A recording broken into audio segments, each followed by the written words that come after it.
أبصار الناظرين وعجزت عن نعته أوهام الفاسفين الحمد لله رب العالمين الصلاة والسلام على أشرف الأنبياء والمرسلين خاتم النبيين وأبي القاسم محمد اللهم صل على محمد وآل محمد وأهل بيته الطيبين الطاهرين المعصومين الذين أذهب الله عنهم الرجس وطهرهم تطهيرا اللهم صل على محمد وآل محمد. أما بعد فقد قال الله تبارك وتعالى وقوله الحق وهو أصدق القائلين بسم الله الرحمن الرحيم الحمد لله رب العالمين.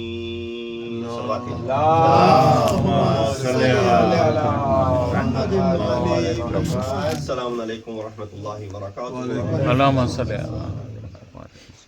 اس مجلس اللہ سے جس آیت کی تلاوت کا شرف حاصل کیا گیا وہ سورہ فاتحہ کی ابتدائی آیت ہے، اور اس سے پہلے کہ میں کچھ معروضات آپ کے سامنے پیش کروں، دعا گو ہیں خداوند متعال سے کہ اس مجلس کے عوض جن مرحومین کے لیے اس مجلس کا انعقاد کیا گیا ہے خداوند متعال ان کے درجات بلند فرمائے، الہی آمین، الہی آمین، اور ان کو جوار محمد وآل محمد میں جگہ عنایت الہی آمین، الہی آمین. یقیناً مجالس ہمارے لیے وہ سرمایہ ہے جس پہ ہم جتنا فخر کریں کم ہے، اور رگ حیات دین ہے، اور اسی مجلس جو کہ دین ہے سید الشہداء کی شہادت کی وجہ سے ہمارے دین کی روان اور اس کی بقا کی باعث ہے. لہٰذا آپ دیکھیے کہ ہمارے ہی مذہب سے دیکھ کر دیگر مذاہب نے بھی ان مجالس کے سلسلے کو شروع کیا، ورنہ دیگر مذاہب میں کوئی مجالس کا سلسلہ اس طریقے سے نہیں تھا. لہٰذا اچھی بات ہے اگر دیگر بھی اس سے کچھ سیکھ رہے ہیں، سمجھ رہے ہیں، لیکن ہمارے لیے یہ ایک انسٹیٹیوشن ہے، ایک درسگاہ ہے جس کا در ہمیشہ کھلا ہے، اور محدود نہیں ہے صرف 2 مہینہ 8 دن محرم تک. یقیناً وہ 2 مہینہ 8 دن آپ کے ہیوی کورس کا دن ایام ہیں کہ جس میں آپ ہیویلی ہر روز اس کورس کو جو ہے وہ آپ مکمل کر رہے ہیں اور اس درس میں آپ شرکت کر رہے ہیں تاکہ سال بھر اس یاد کیے ہوئے درس کو دہراتے رہیں اور یاد کو تو تازہ رکھیں. اور یقیناً لہٰذا اسی وجہ سے اس میں جو مطالب پیش کیے جاتے ہیں مصائب کے حوالے سے وہ مطالب ہیں کہ جو آپ نے بارہا سن رکھے ہیں، لیکن تر و تازگی جس طرح قرآن کی تاحیات ہے باقی کہ جب قرآن کو پڑھو اس میں سے کوئی تازگی ملتی ہے، بے شک ذکر محمد والے محمد بھی ایسی ذکر ہے. بے شک جب ان کا ذکر ہوتا ہے تو انسان کے اندر ایک تازگی رونما آ جاتی ہے، اور یہی ان کا کلام ہے جس کے باعث ہم اور آپ اپنی اصلاح کر سکتے ہیں. یہ قرآن کا وہ سورہ جو ترتیب کے حوالے سے، قرآن کی ترتیب کے حوالے سے تو پہلا ہے، لیکن نزول کے حوالے سے شاید 5واں سورہ ہے. سورہ فاتحہ پہلی سورہ نازل نہیں ہوئی تھی، آپ سب جانتے ہیں. سورہ اقرا بسم ربک الذی وہ پہلی سورت تھی جو کہ نازل ہوئی تھی. اس کے بعد سے سورہ والقلم، اس کے بعد سے سورہ مدثر، مزمل، اور پھر سورہ فاتحہ کا نزول ہوا. لیکن قرآن میں ترتیب کے حوالے سے چونکہ فاتحۃ الکتاب ہے، اور جس طریقے سے خاتمۃ الکتاب ہوتا ہے یہ فاتحۃ الکتاب ہے. ہر کتاب کا ایک فاتحہ ہوتا ہے اور ہر کتاب کی ایک خاتمہ ہوتا ہے. تو جس چیز سے قرآن کو شروع کیا گیا وہ اس فاتحۃ الکتاب کے ذریعے شروع کیا گیا. لہذا اس کے جتنے مطالب اس سورہ کے بیان کیے گئے اس کی حالانکہ صرف 7 آیتیں ہیں، اتنے مطالب کسی اور سورہ کے بیان نہیں کیے گئے. شاید اس کی وجہ یہ بھی ہو سکتی ہے کہ ابتدائی سورہ ہے, پہلا سورہ ہے, تو مفسرین نے اپنی سارا زور اسی کی تفسیر میں لگایا اور بعد میں آنے والے مطالب پہ پھر ایک اشارہ کرتے ہوئے آگے بڑھ گئے. لیکن امیر المؤمنین کی ذات بھی اس بات کے اوپر گواہ ہے, کہتے ہیں کہ اگر میں سورہ فاتحہ کی تفسیر کروں اور موقع ملے تو وہ تفسیر اتنی ہوگی کہ تم 70 اونٹوں کے اوپر بھی اس مطالب کو اگر لاد دو تب بھی کم پڑے. سبحان اللہ. یعنی اس سے پتہ یہ چلتا ہے کہ سورہ فاتحہ کتنی عمیق ہے, اس کے اندر جو مطالب ہیں وہ کتنے عمیق ہیں کہ امیر المؤمنین جیسی ذات اگر اس کی تفسیر کرنے پہ آئے تو 70 اونٹ بھر جائیں گے, مگر سورہ فاتحہ کی تفسیر نامکمل رہ جائے گی. لہذا اس کی آیات, جن آیات کا اس میں تذکرہ کیا گیا ہے, ایسی ایسی روایات ہیں کہ اگر اس سورہ فاتحہ کو کسی مردے کے اوپر 70 مرتبہ پڑھ دیا جائے اور وہ زندہ ہو جائے تو تعجب نہ کرنا. اگر وہ زندہ ہو کے بیٹھ جائے تو تعجب نہ کرنا, چونکہ یہ تعجب آور بات نہیں ہے. اس سورے کے اندر وہ خاصیت موجود ہے. 2 چیزیں جس سے شیطان کی کمر ٹوٹی ہے, ایک وہ نزول رسول اکرم حضرت محمد مصطفیٰ اور دوسری جو ہے وہ سورہ فاتحہ کا نزول ہے. لہٰذا آپ دیکھیے کہ یہ سورہ وہ سورہ ہے کہ جس کے بارے میں یہ کہا گیا کہ کل ذی امر لم یبدا بسم اللہ الرحمن الرحیم فہو ابتر. کوئی چیز بھی اگر بسم اللہ کے بغیر شروع کی جائے تو وہ ابتر ہے. ابتر یعنی نامکمل ہے. ان شانیہ کا اول ابتر, ابتر یعنی جس کی آگے کوئی چل کے کوئی ہو نہ ہو, جو ختم ہو جائے اور آگے اس کا کوئی لیگیسی نہ ہو. تو کہا کوئی بھی عمل بغیر بسم اللہ کے اگر شروع کیا جائے گا تو وہ نامکمل رہ جائے گا, اس کے مکمل ہونے کی امید نہ رکھنا. تو اگر آپ نے زندگی میں بہت سے اعمال کیے ہیں اور آپ کو پشیمانی ہوئی کہ بھائی وہ کام پورا نہیں ہوا, ادھورا رہ گیا, تو دیکھیے گا یقیناً اس کو آپ نے بسم اللہ کے بغیر شروع کیا ہوگا. یا یہ کہ آپ نے کہا بھائی ہم نے بسم اللہ پڑھی تھی لیکن یہ کام پھر بھی نہیں ہوا, تو وہ پھر آپ کی مصلحت میں نہیں ہوگا, لہٰذا اللہ سبحانہ و تعالیٰ نے اس کام کو مکمل نہیں ہونے دیا. تو لہٰذا اس سورہ کی اہمیت کو صرف آپ کے سامنے کچھ آرائش پیش کر کے اجاگر کرنا ہے اور زیادہ وقت آپ کا نہیں لینا. ایک سوال کیجیے محمد. اللہم صلی اچھا, ہمارے کلچر میں اس سورہ کی اور خاصیت اور اہمیت ہے. فاتحہ دلائی جاتی ہے, غزہ کے اوپر فاتحہ دلائی جاتی ہے, فاتحہ پڑھی جاتی ہے. سورہ فاتحہ نام ہی فاتحہ کا, سورہ فاتحہ پڑھی جاتی ہے, لیکن کہا جاتا ہے فاتحہ دی گئی ہے اس کے اوپر, تو فاتحہ پڑھی جاتی ہے. اور آج کل ایک چیز اور بڑھتی ہوئی نظر آ رہی ہے جس کی طرف انشاءاللہ موقع ملا تو کسی خطبہ جمعہ میں اس کے اوپر تذکرہ کیا جائے گا, اور وہ یہ ہے کہ جہاں انسان کے اوپر کچھ مشکلات پڑیں, جہاں تھوڑی سی تنگ دستی آئی, جہاں یہ دیکھا کہ بات مستقل جو ہے وہ بگڑ رہی ہے, وہاں انسان فوراً کسی تیسری سمت اشارہ کر کے یہ کہہ دیتا ہے کہ ہم پہ کوئی جادو کر دیا گیا, کسی نے جو ہے وہ نظر بندی کی ہوئی ہے, کسی نے جو ہے نظر لگائی ہے. نظر بد ہوتی ہے, نظر بد سے کوئی انکار نہیں ہے, قرآن کی خود آیت موجود ہے.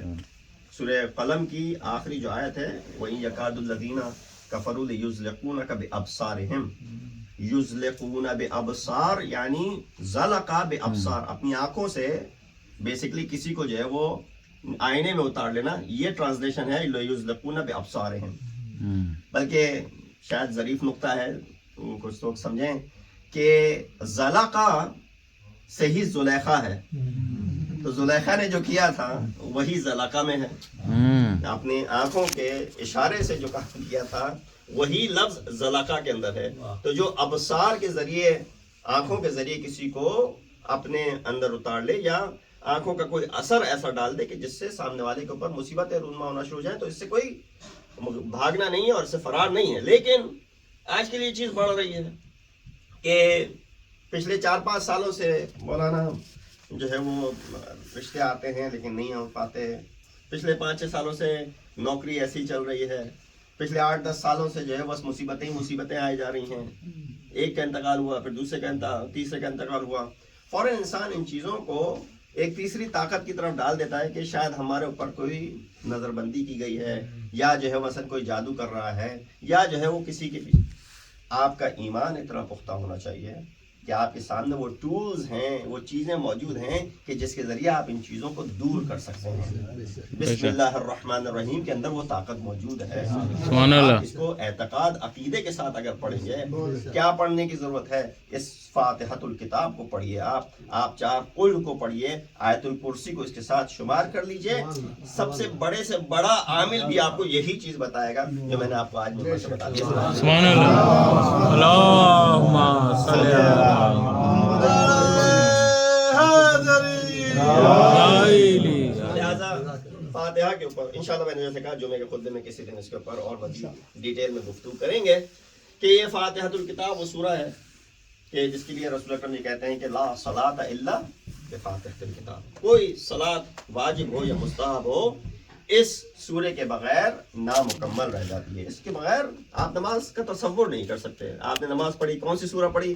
ہم نے جو ہے وہ فلاں سورہ پڑھی، فلاں سورہ پڑھی، فاتحہ پڑھی نہیں پڑھی، نماز نہیں ہوئی. نماز آپ کی نہ ہوئی.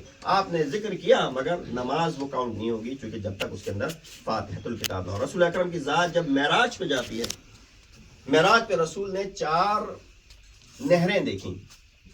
ایک نہر جو تھی وہ پانی کی تھی، صاف شفاف پانی کی. ایک شرابن طہورہ کی نہر تھی، ایک دودھ کی نہر تھی، اور ایک شہد کی نہر تھی. پوچھنے کے اوپر پتا چلا کہ یہ 4 نہریں نکلتی ہیں بسم اللہ کے 4 الفاظ سے. کتنے الفاظ ہیں بسم اللہ الرحمن الرحیم میں؟ بسم اللہ الرحمن الرحیم. لہذا اسی لیے اکثر جو مترجمین ہیں، مرحوم مولانا تلمیذ نے بھی اس کا ترجمہ 4 ہی حروف میں کیا ہے، بنام خدا مہربان و شفیق. بسم اللہ الرحمن الرحیم 4 حروف ہیں، بنام خدا مہربان و شفیق. اس طریقے سے 4 کا 4 میں ہی ترجمہ کیا کہ یہ 4 لفظ کے عوض میں اللہ نے جنت میں وہ 4 نہریں رکھی ہیں، جو پانی کی، شراب طہور کی، جو دودھ کی اور شہد کی ہے. تو لہٰذا جو شخص کثرت سے بسم اللہ پڑھے گا وہی مستحق قرار پائے گا ان 4 نہروں کا. لہٰذا جتنی نعمتوں کا کیا جائے، اللہ کی نعمتیں کم ہیں اور ایک بسم اللہ ادا کرنے سے وہ نعمت آپ کو حاصل ہو رہی ہے. سماعت دیجیے محمد اور مزید فوائد اس کے یہ ہیں کہ اگر حضرت عیسیٰ کا جب گزر ہوتا ہے ایک قبر سے، قبرستان سے، تو دیکھتے ہیں کہ عذاب کے فرشتے اس قبر کے اوپر نازل ہو رہے ہیں. ظاہر سی بات ہے نبی کی نظر ہے، عام نظر نہیں ہے. نبی دیکھ سکتا ہے یہ چیزیں. ہم اور آپ بارہا گزرے ہیں قبرستانوں سے، ہم نے کچھ چیز نہیں دیکھی. شاید کچھ لوگوں کو کچھ نظر آیا ہو لیکن ہمیں کچھ نظر نہ آیا. نبی مگر یہ نگاہ رکھتا ہے کہ وہ دیکھ لیتا ہے. اور دیکھا کہ عذاب کے فرشتے، تو حضرت عیسیٰ جلدی سے گزر گئے، جیسے کہ امیر المومنین کے کچھ خطبات میں بھی ملتا ہے صفین سے واپسی پہ. اور پھر جب واپس گزر ہوا اسی قبرستان سے تو دیکھا اسی قبر کے اوپر رحمت کے فرشتے نازل ہو رہے ہیں. اب یہ تعجب آور تھی. جب عذاب کے فرشتے آ رہے تھے تو حضرت عیسیٰ سمجھ گئے کہ یقیناً گناہگار بندہ ہوگا، تو عذاب کے فرشتے نازل ہو رہے ہیں، عذاب لے کے آ رہے ہیں. لیکن تھوڑی ہی دیر بعد اسی قبر کے اوپر جب رحمت کے فرشتے آ رہے ہیں تو یہ تعجب آور تھی. نبی خدا کے لیے بھی کلیم اللہ ہیں، روح اللہ ہیں. فوراً سوال کیا کہ خدا یہ کیا ماجرا ہے؟ جبرائیل یا وحی نازل ہوتی ہے، فرمایا اے عیسیٰ یہ شخص گناہگار تو تھا اور اسی لیے اس کے اوپر عذاب نازل ہو رہا تھا، لیکن ابھی اس کے فرزند نے بسم اللہ الرحمن الرحیم کی سبحان اللہ. مجھے حیا آئی، اللہ یہ کہتا مجھے حیا آئی کہ جو فرزند مجھے رحمان اور رحیم کے لقب سے پکارے میں اس کے باپ کے اوپر عذاب نازل کروں. جب وہ رحمانیت طلب کر رہا ہے، رحیمیت طلب کر رہا ہے، میں اس کے باپ کے اوپر عذاب کیسے نازل کر سکتا ہوں؟ یہ رحمت خداوند متعال ہے کہ جو واسعہ ہے. صلوات دیجیے محمد.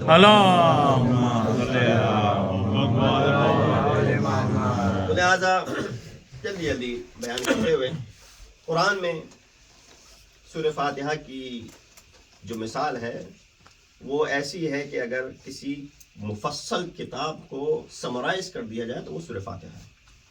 اگر کسی تفصیل کو اجمال میں بیان کیا جائے، قرآن تفصیل ہے اور اس کا اجمال سورہ فاتحہ ہے. سبحان اللہ. مثلا کس طریقے سے پورے قرآن میں جو لابالائے قرآن میں بحثیں ہیں اس میں سے پہلی بحث پانچ چیزیں متمرکز ہیں، مرکز ہیں قرآن کی مختلف علوم کا اور ابحاث کا۔ پہلی بحث قرآن کے اندر جو آپ کو ملے گی وہ ملے گی اللہ کی وحدانیت اور اس کی صفات کے حوالے سے۔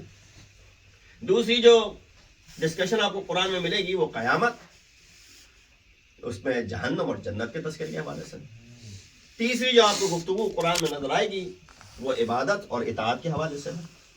چوتھی جو آپ کو قرآن میں گفتگو نظر آئے گی وہ نیکوکاروں کے بیانات ہیں یا ان کے تذکرے ہیں یا ان کے حوالے سے واقعات ہیں۔ اور پانچویں جو آپ کو قرآن کے اندر چیز نظر آئے گی وہ گناہ گاروں کے، مشرکین کے، منافقین کے، کفار کے تذکرے ہیں۔ یہ پانچ چیزیں ہیں کہ جو آپ کو پورے لابالائے قرآن میں نظر آئیں گی۔ ابتدا سے لے کے انتہا تک آپ قرآن کو اٹھا کے دیکھیں تو یہ پانچ ہی چیزیں ملیں گی، اور پھر ان کی جو ہے وہ تفصیل ہے۔ کیا ہوا؟ آپ نے جب اس کو سمرائز کرنا شروع کیا تو آپ دیکھیں گے سورہ فاتحہ کے اندر یہ پانچوں کی پانچوں چیزیں موجود ہیں۔ اب آپ خود تطبیق کر سکتے ہیں، سب کو سورہ فاتحہ آتی ہے کہ ابتدا میں اللہ کی وحدانیت کا تذکرہ اور اس کی صفات کا تذکرہ آ گیا، رحمان الرحیم کا تذکرہ آ گیا، فوراً یوم الدین کا تذکرہ آ گیا کہ خدا مالک ہے اس یوم الدین کا جو قیامت ہے، وہ قیامت جس کا آخری آیت میں تذکرہ آ گیا کہ کچھ لوگوں کے اوپر عذاب ہوگا، کچھ لوگوں کے اوپر نعمتیں نازل ہوں گی، یعنی جنت اور جہنم کا بھی تذکرہ آ گیا۔ تیسری چیز جب آپ نے ایاک نعبد و ایاک نستعین کہا تو آپ نے عبادت اور اطاعت کا تذکرہ بھی کر ڈالا، آپ نے طلب ہدایت بھی کر لی، اہدنا الصراط المستقیم کہہ کے۔ انعمت علیہم، ان لوگوں کے اوپر جو اچھے تھے نیکوکار کے، ان کا تذکرہ بھی قرآن کے اندر آ گیا، اور وہ لوگ جو ولاضالین اور مغضوب علیہ تھے ان کا بھی تذکرہ آ گیا تاکہ انسان ان سے بھی اپنے آپ کو بچا سکے۔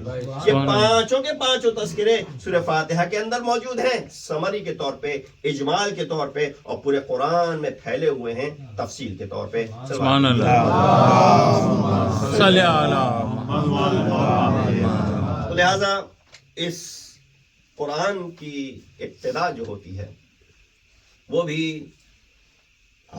اس تفصیل سے اور اس کے اجمال بیان کیا گیا، اور آپ لوگ یہ حدیث بارہا سن چکے ہیں کہ جب سورہ فاتحہ کو اس کی تفصیل کو مجمل کیا جائے اور اجمال میں بیان کیا جائے تو سورہ فاتحہ کی سمری بسم اللہ کے اندر ہے، اور بسم اللہ کی سمری بائے بسم اللہ میں ہے، اور امام علی کا وہ قول کہ انا نقطۃ التی تحت البا، میں وہ نقطہ ہوں کہ جو با کے نیچے ہے۔ اب آپ دیکھیے کہ الف پہلا حرف ہے اور وہ تنہا ہے، وہ اللہ کے لیے مخصوص ہے، وہ بھی واحد ہے، وہ بھی تنہا ہے، اس کا کوئی شریک نہیں ہے۔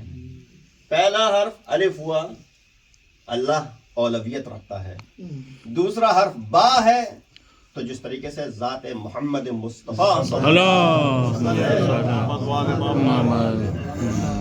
لیکن چونکہ ذات محمد ہے اور ثانویت رکھتی ہے اللہ سے تو اس کو مقرون کر دیا ایک نقطے کے ساتھ کہ تم تنہا نہیں ہو، تم نقطے کے ساتھ ہو۔ لہذا علی کے لیے رسول نے یہ کہا انا وعلی من نفس واحدہ، میں اور علی ومن نور واحد، میں اور علی ایک ہی نور کی خلقت ہیں، یعنی الف اللہ کے لیے مخصوص ہو گیا اولویت کی خاطر، اور با محمد کے لیے مخصوص ہو گیا نقطے سے مقرون ہوتے ہوئے اس نقطے کے ساتھ جس کے لیے علی نے کہا میں وہ نقطہ ہوں کہ جو با کے نیچے سمایا ہوا ہے۔ اللہ کی منزلت آپ کی سمجھ میں آ گئی، اللہ بزرگ و برتر ہے۔ با سمجھ میں آیا، اور اس کے نیچے نقطے کو رکھنا اسی لیے ہے کہ با کو بھی سمجھ لو کہ محمد کا درجہ بلند ہے، علی اس کے نیچے آتے ہیں، اور ساتھ رہنے کی وجہ بھی یہ بیان کر دی کہ ساتھ ساتھ ہیں علی، جہاں جہاں علی ہیں، انا مدینۃ العلم، علم ہوں، اور اس کا در علی ابن ابی طالب کی ذات ہے۔ صلوات بھیج دیجیے۔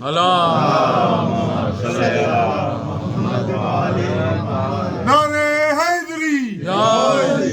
لیکن مقام ظہور میں نقطے کی اہمیت کو آپ ذرا پہچانیے، شاید ظریف تھوڑا سا نقطہ ہو کہ یقیناً الف پہلے ہے، اولویت ہے اس کو، با اس کے بعد میں ہے، ثانویت ہے اس کو، اور نقطہ اس کے بعد ہے۔ لیکن نقطے کی اہمیت کو یوں سمجھیں کہ آپ نے اگر الف بھی لکھنا ہوگا تو پہلے ایک نقطہ بنانا پڑے گا، اس نقطے کے بغیر الف بھی محضر وجود میں نہیں آ سکتا۔ نعوذ باللہ یہ نہیں کہہ رہے ہیں کہ علی کے ذریعے خدا وجود میں آ رہا ہے، نہیں، یہ مراد نہیں ہے. کہا علی کے ذریعے ہی خدا کو پہچانا جا رہا ہے. بے شک بے شک. تو یہ نقطہ جب تک نہیں آئے گا اور نقطے جمع نہ ہوں گے جب تک الف محضر وجود میں نہیں آئے گا، اور جب تک الف محضر وجود میں نہیں آئے گا آپ خدا کو نہیں پہچان سکتے. تو لہذا علی کی اہمیت اس حوالے سے اجاگر ہے، اور اس نقطے کی اہمیت کو بھی قرآن نے اور مزید واضح کر دیا. لہذا حدیث قدسی میں موجود ہے، اور یہ کوئی لفاظی نہیں ہے، اور یہ کوئی بیان اس حوالے سے نہیں ہے کہ خدا نے خود اس چیز کو اپنی حدیث قدسی میں بیان کیا.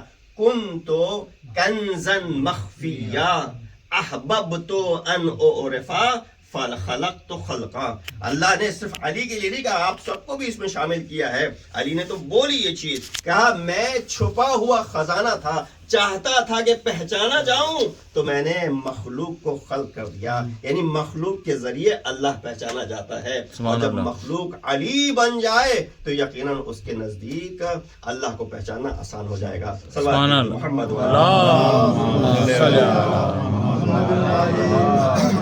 جب تک علی کی پہچان نہیں، نبی کی پہچان نہیں، اور جب تک نبی کی پہچان نہیں، اللہ کی پہچان نہیں. تو دو طریقے کے برہان ملتے ہیں، برہان لمی کہلاتا ہے اور برہان انی کہلاتا ہے، کہ اگر آپ علت سے معلول کی طرف آئیں یا معلول سے آپ علت کی طرف جائیں، دونوں طرف سے آپ اس چیز کو پہچان سکتے ہیں. تو لہٰذا رسول اتنا بلند ہے تو خود اس خالق رسول کی کیا منزلت ہوگی.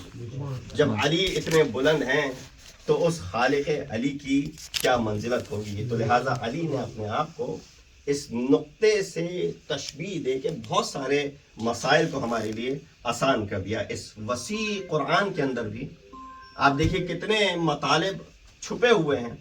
ہم اور آپ ساری عمر قرآن سنتے ہیں، قرآن کی تفسیر سنتے ہیں، لیکن پھر بھی کوئی شخص جس نے 80 90 100 سال کی عمر پائی ہو، وہ یہ کہہ سکتا ہے کہ میں نے تمام کے تمام علوم قرآن کو سمجھ لیا، یا کم از کم سمجھنا دور کی بات ہے، میں نے کم از کم سن لیا ہو.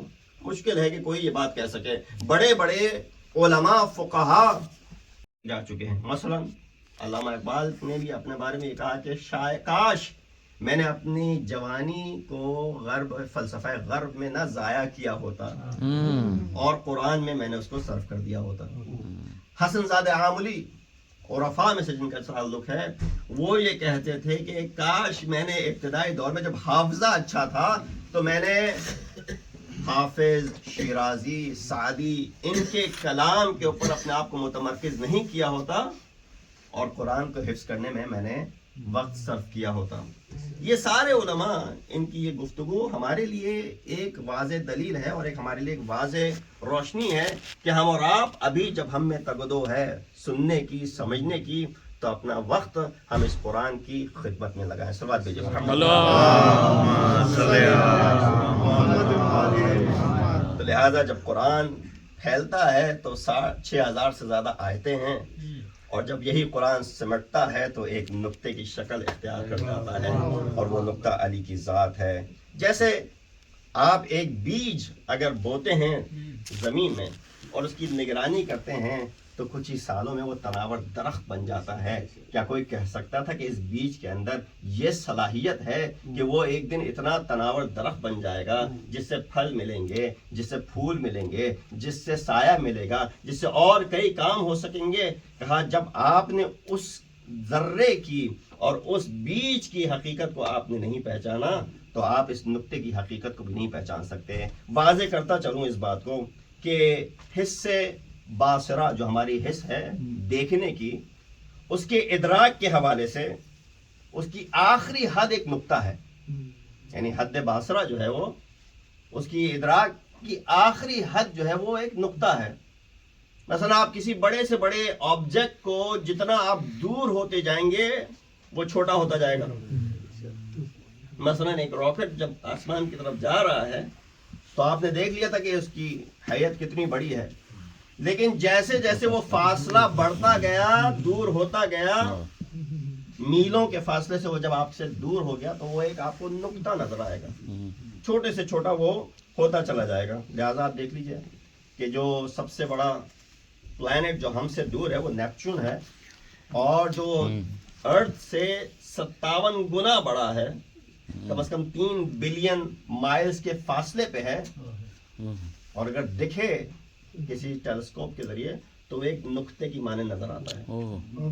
تو وہ بات ہے کہ جو لوگ شبہ رکھیں گے خدا نظر آئے گا، خدا نظر آ سکتا ہے، کہ جب آپ کی یہ آنکھ تمیز نہیں کر سکتی ایک نقطے میں اور ایک جائگینٹک پلانٹ کے درمیان، ایک بڑے جسم میں اور ایک نقطہ ہے، عمل کے بعد خدا نظر آتا ہے، ہر جگہ خدا ہے، پہلے بھی خدا ہے، بعد میں بھی ہے، اول بھی ہے، آخر بھی ہے۔ صلوات دیجئے محمد۔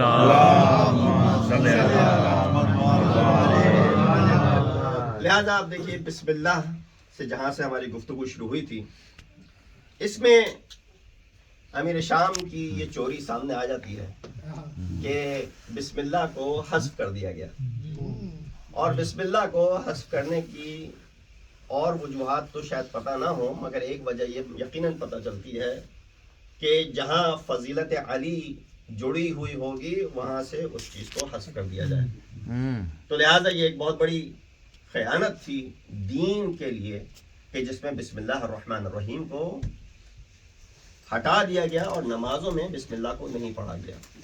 وہ فیکٹری تھی کہ جس میں وہ لوگ جو حدیثیں گڑھتے تھے اور بیجا فضائل بیان کرتے تھے ان کو نوازا جاتا تھا، اور وہ لوگ جو آواز اٹھاتے تھے اور ان فضائل کو کنڈیم کرتے تھے اور علی کے حقیقی فضائل کو بیان کرتے تھے ان کی زبانیں کھینچ لی جاتی تھی۔ مثال دونوں طرف کی دے دوں، امام شافعی کا واقعہ آپ لوگوں کے سامنے ہے۔ امام شافعی جب جاتے ہیں شام تو وہاں دیکھا کہ عجیب ماحول ہے، لوگ علی پہ سب و شتم کر رہے ہیں۔ مایوب لگا، شاید یہ لوگ ناواقف ہیں علی کی ذات سے۔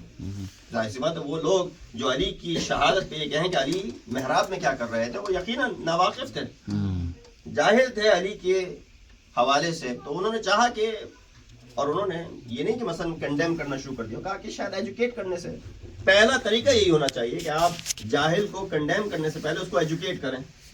آج کے دور میں بھی اگر کوئی جہالت دکھاتا ہے تو سب سے پہلا عمل کیا ہونا چاہیے کہ آپ اس کو کنڈیم کرنا شروع نہ کر دیں، بلکہ پہلے اس کو ایجوکیٹ کریں، سکھائیں، نہ سیکھے ہاں اب جو ہے وہ آپ اس کو کنڈیم کر دیجئے۔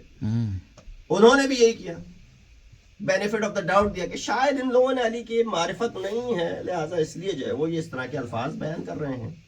تو انہوں نے ایک پوری کتاب لکھی ہے خصائص امیر المؤمنین کے نام سے۔ کتاب موجود ہے، اردو میں بھی ترجمہ ہوا ہے، انگلش میں بھی اس کا ترجمہ ہوا ہے، طاہر قطب الدین نے غالباً اس کا انگلش میں ترجمہ کیا ہے، خصائص امیر المؤمنین۔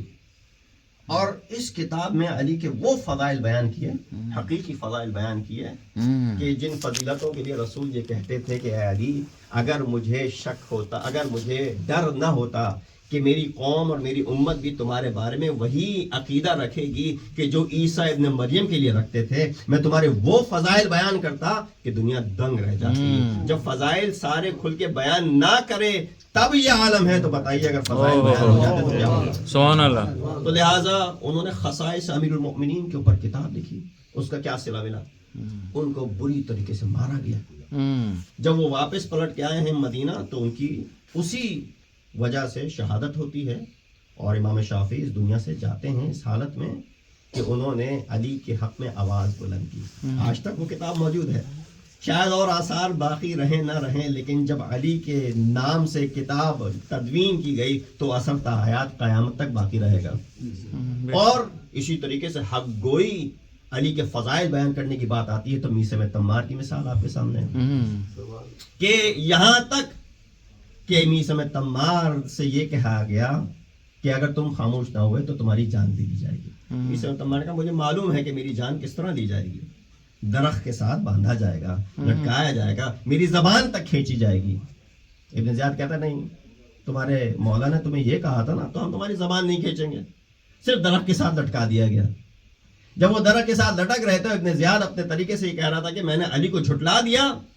فوراً اس کے لوگ آ کے کہتے ہیں کہ اے ابن زیاد، یہ روزانہ علی کے فضائل بیان کرتا ہے، اتنے فضائل بیان کر رہا ہے کہ لوگ اس کے قریب آ گئے ہیں اور تیرے خلاف ہو گئے ہیں۔ فوراً زبان کھینچنی پڑی، زبان کھینچی، زبان کاٹی، پتہ چل گیا جو علی نے کہہ دیا تھا وہ یقیناً ہو کے رہا ہے. لہٰذا لوگوں نے اپنی جانیں دی ہیں حقائق کو بیان کرنے کے لیے. یہ سورہ فاتحہ بھی آپ کے لیے ابتدا سے لے کے انتہا تک، یقیناً اس کی تفسیر بڑی طویل ہے اور ایک مجلس کے اندر نہیں پوری بیان کی جا سکتی، اور ایصال ثواب کی مجلس بھی ہے، تو میں چاہتا تھا کہ آخر میں کچھ تذکرہ والدین کے حوالے سے بھی ہو جائے.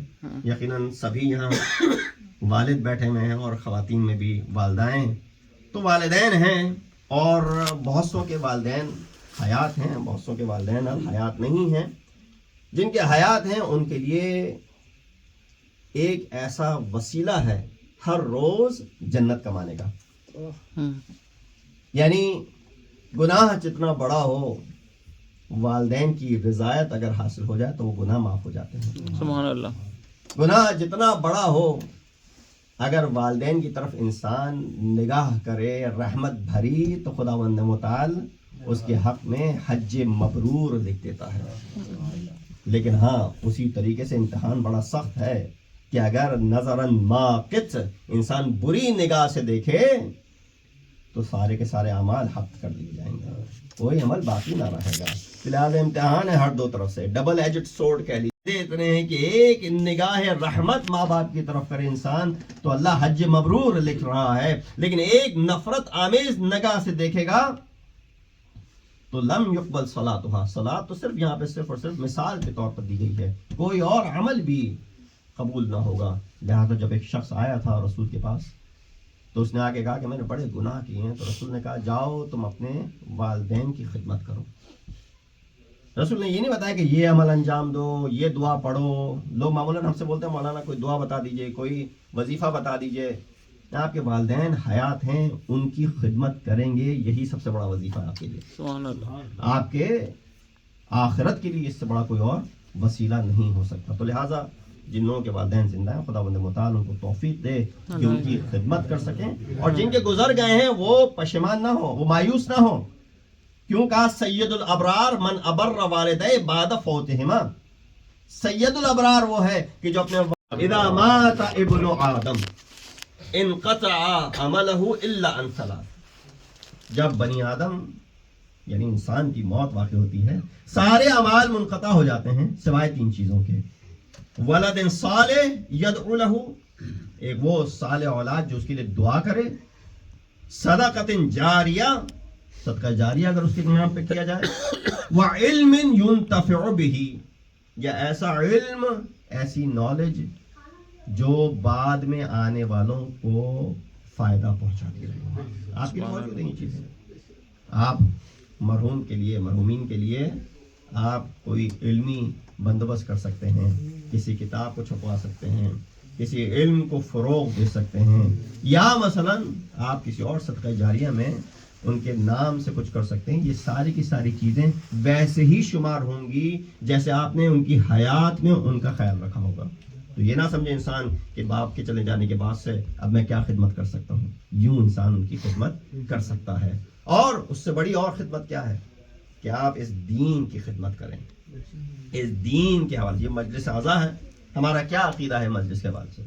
عقیدہ یہ ہے کہ اہل بیت کی ذوات مقدسہ اس مجلس میں تشریف لاتی ہیں.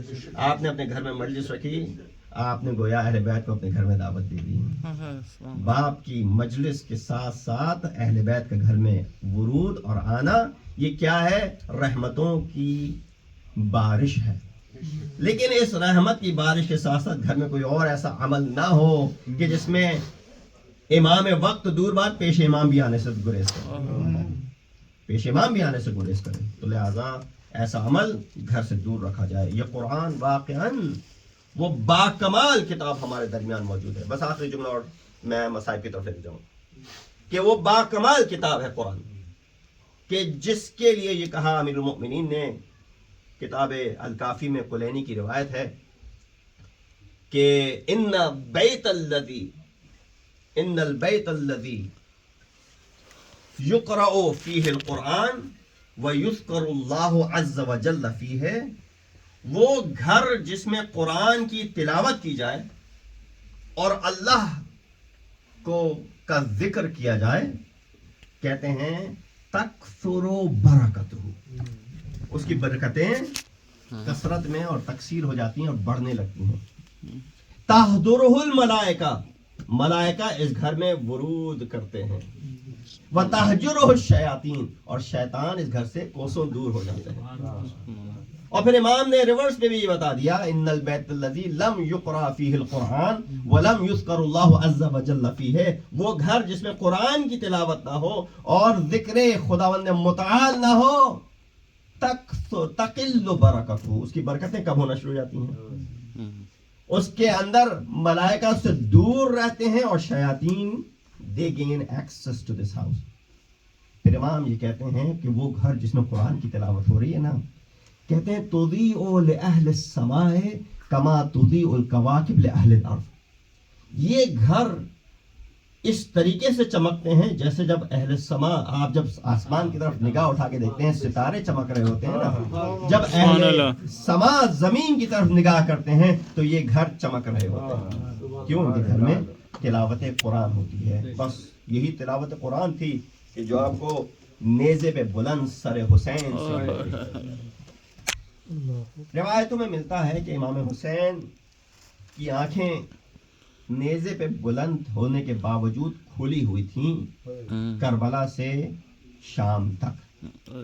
لیکن شام میں جب حکم ہوا پیدل چلنے کا اور ایک فرسخ پہلے سب کو اتار دیا گیا اور پیدل لے جانے کا حکم دیا گیا، تو کہتے ہیں اس وقت فغمضت عینا ابی عبداللہ، اس وقت امام حسین کی آنکھیں بند ہو گئیں.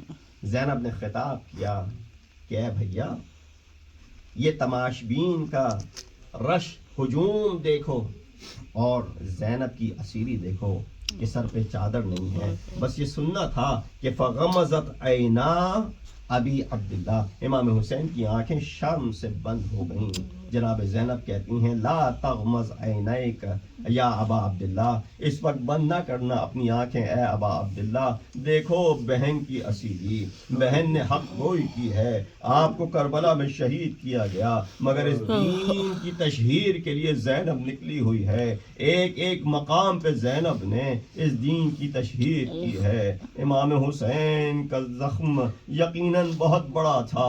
شہادت کربلا میں واقع ہوتی ہے.